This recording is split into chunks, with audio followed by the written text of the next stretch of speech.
Organisme merupakan bagian hierarki struktur makhluk hidup yang membentuk organisasi kehidupan. Hierarki struktur ini disebut hierarki biologi. Organisasi kehidupan terdiri atas atom, molekul, sel, jaringan, organ, sistem organ, dan organisme.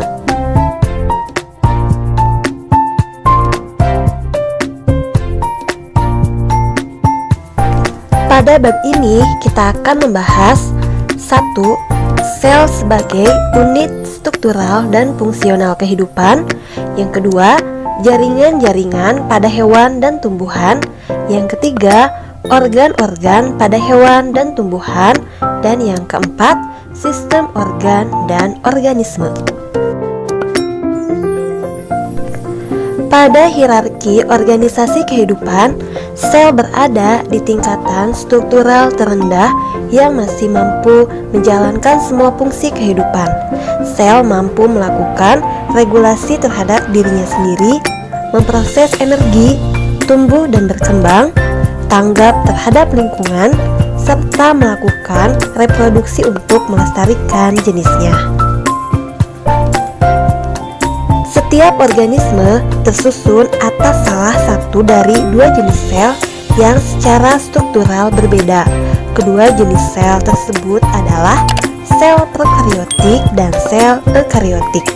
Pada sistem 5 kingdom, hanya Monera, bakteri dan ganggang biru yang memiliki sel prokariotik.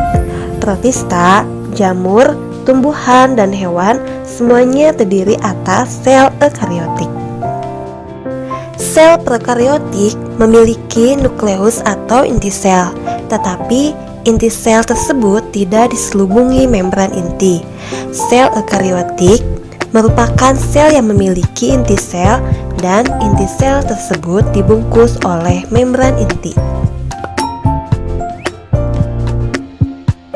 Sel prokariotik terdapat pada bakteri, termasuk cyanobacteria. Sel prokariota strukturnya lebih sederhana daripada struktur sel eukariota karena tidak mempunyai organel yang terbungkus membran.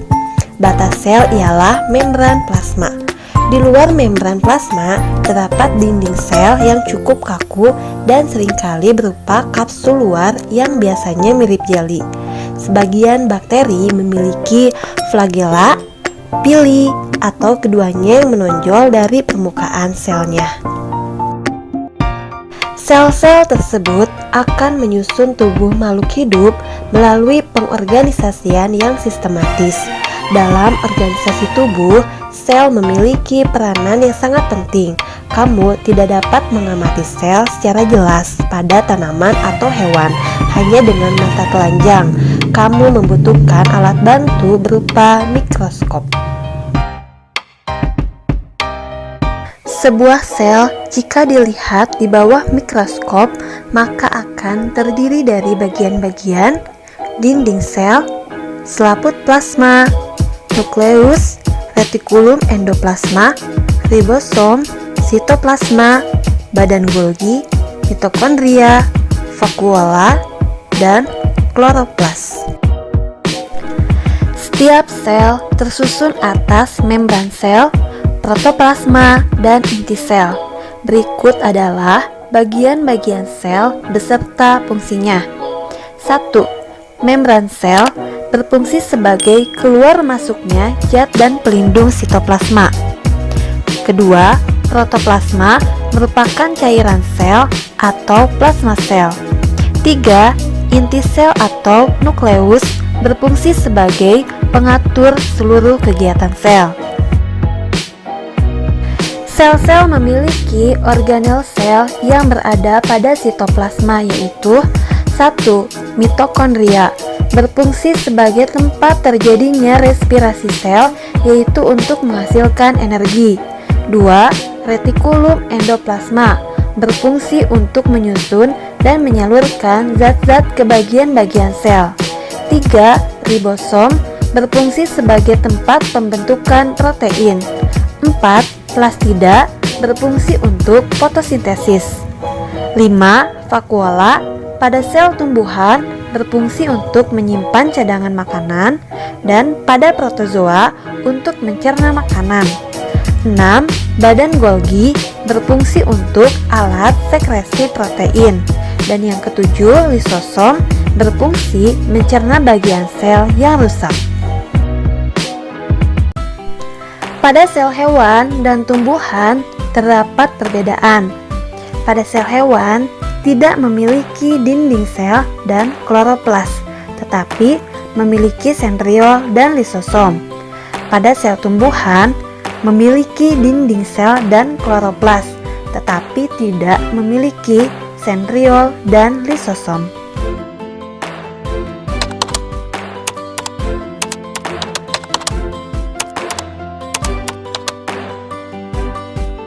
Jaringan-jaringan pada hewan dan tumbuhan. Jaringan adalah kumpulan sel yang mempunyai bentuk dan fungsi yang sama. Pada hewan dan manusia terdapat beberapa jaringan, yaitu 1.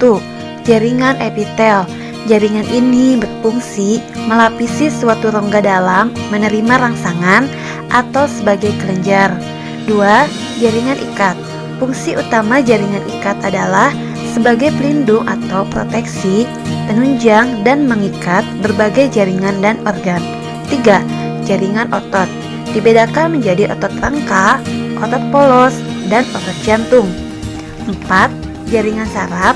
Tersusun dari sel-sel saraf yang disebut dengan netron. Jaringan pada tumbuhan. 1. Jaringan epidermis. Berfungsi sebagai pelindung jaringan yang ada di bawahnya. 2. Jaringan parenkim. Berfungsi menyimpan cadangan makanan. 3. Jaringan pengangkut. Terdiri dari silem atau pembuluh kayu yang berfungsi mengangkut air dari akar ke daun. Yang keduanya, flum, pembuluh tapis, berfungsi mengangkut air dari daun ke seluruh tubuh. Dan yang keempat, jaringan penguat, berfungsi memperkuat atau memperkokoh tumbuhan. Organ pada hewan dan tumbuhan. Organ adalah kumpulan berbagai jaringan yang berbeda membentuk satu kesatuan untuk melakukan fungsi tertentu. Tubuh makhluk hidup tersusun dari berbagai macam organ. Misalnya, 1. Organ jantung berfungsi untuk memompa darah. 2. Organ ginjal berfungsi untuk menyaring darah. 3. Organ otak berfungsi untuk memproses informasi. Organ utama tumbuhan terdiri dari akar, batang, dan daun.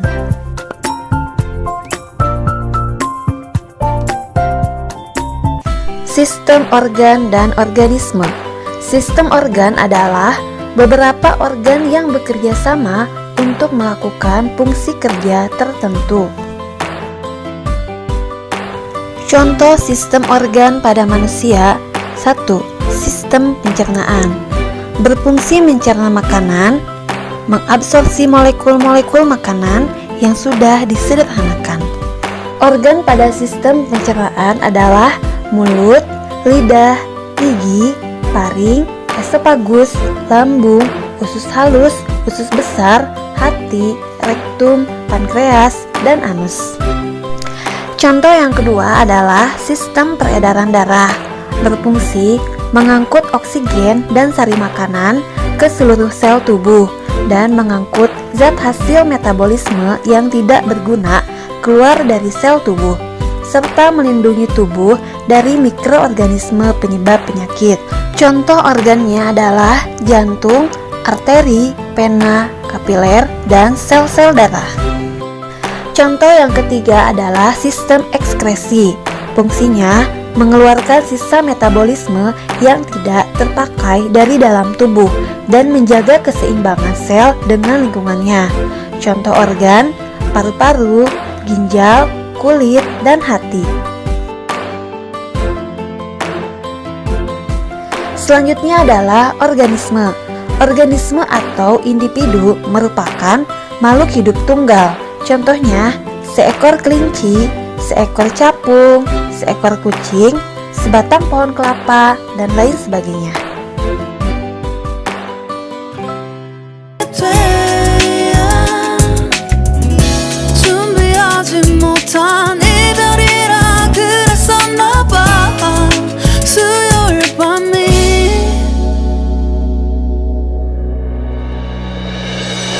Alhamdulillah, terima kasih telah menyaksikan video pembelajaran ini.